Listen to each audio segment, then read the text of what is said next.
It's been more than a year since Michiana saw its first confirmed COVID case. Since then, much of our daily lives have become about how to keep ourselves and our families safe. Even as millions of Americans get vaccinated every day, the CDC is still urging us to follow the same precautions to prevent another surge. ABC 57 investigative reporter Brenda Coopson shows us how we can stay safe and clean at home. With disinfectant sprays and wipes on our minds like never before, I wanted to find out just how effective they are in getting the job done. So I went back to the lab at Andrews University to put some promising cleaners to the test. Over the past year, people have been more focused on cleaners than ever before. And I know you've probably experienced too, where you go to the supermarket and entire shelves have been wiped out of wipes or cleaners. That's why I wanted to put a few different types of cleaners to the test to find out how well they stand a chance against keeping you safe from germs. And one of the things that makes a cleaner effective is whether it's able to interfere with the envelope, which is the lipid layer on the outside of the virus.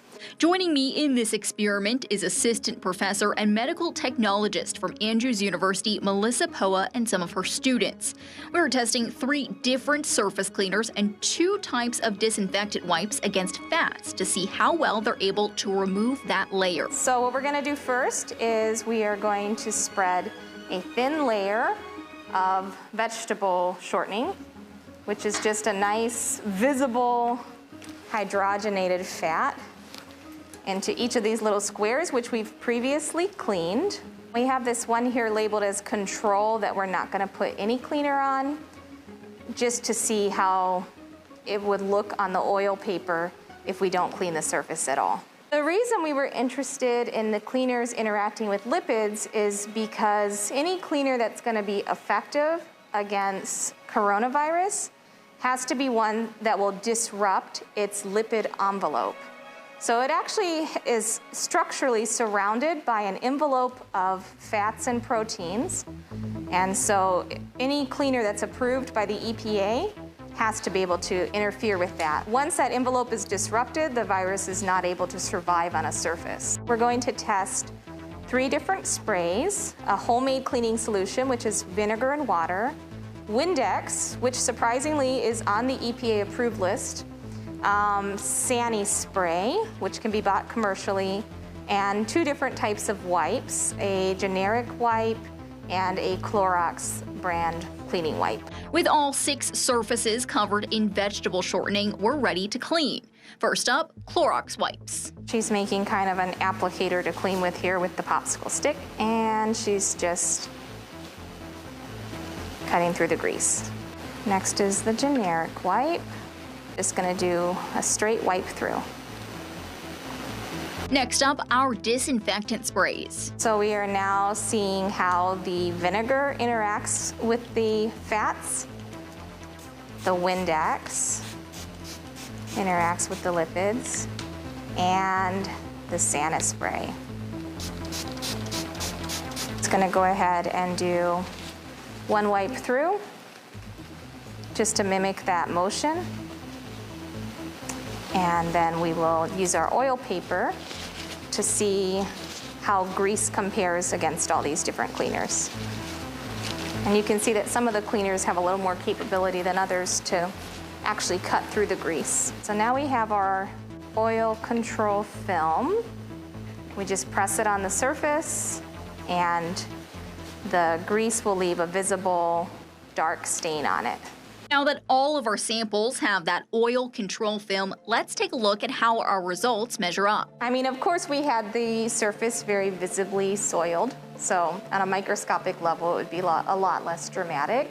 But comparing how they interact with the lipids, it looks like the ones that have a little more of an acidic base, like your vinegar and your glass cleaner, were more effective at cutting through some of those fats. Does that surprise you? It did surprise me initially, because I thought that Clorox wipe was like the gold for everything, but I was able to see that if I'm not able to buy any, there's still other things that I could clean with that are probably going to do a pretty good job. So you would say kind of overall sprays did a better job than disinfectant wipes? In our experiment, they did. Of course, when you're cleaning your house, you're going to do a lot more physical wiping, so I think the wipes would still be pretty effective as long as you're putting a little elbow grease into it. Overall, what would you say the takeaway here is for people at home? I think overall the best takeaway is that although the coronavirus SARS-CoV-2 is super infectious and maybe a little scary in that way, its structure is pretty standard to all coronaviruses, and it's a structure that can be easily cleaned. And so you can feel comforted that even soap and water is going to be something that can help eliminate it from your hands or from a surface. Now, just to be clear, testing these disinfectant sprays and cleaners shows us how they're able to interact with fats. This test is not showing us 100% how our cleaners would interact with the virus, but it does give us an idea of whether or not they would be effective in disrupting that lipid envelope that our viruses have, which POA tells me is how we know a cleaner is effective. Now, we did uncover that Clorox may not have worked as well as others in this test because bleach agents target proteins rather than those lipids. And of course, this is just one test. Repeating this experiment could give us different results. In studio, I'm Brenda Coopson, ABC 57 News. ABC57 investigates the importance of washing your hands during the pandemic, even after you get vaccinated. Still very important. ABC57's investigative reporter, Brenda Coopson, putting some soap to the test. She's live in studio now to show us whether it really works. Brenda. Yeah, Brian, Tiffany, wash your hands is a phrase we've heard time and time again. Even as more and more Americans get vaccinated, though, the CDC is still urging people to be mindful of staying healthy and safe. I teamed up with Andrews University to test disinfectant sprays and wipes, but first wanted to put a viral video to the test. Take a look. What are we doing here today? What do we want to show? Okay, so this is just a simple little, we could say, kitchen demonstration of the nature of soap. So this is just plain water and black pepper. We're gonna let the black pepper represent our germs and just shake it all over the place. All right, and soap is a molecule that has a dual nature.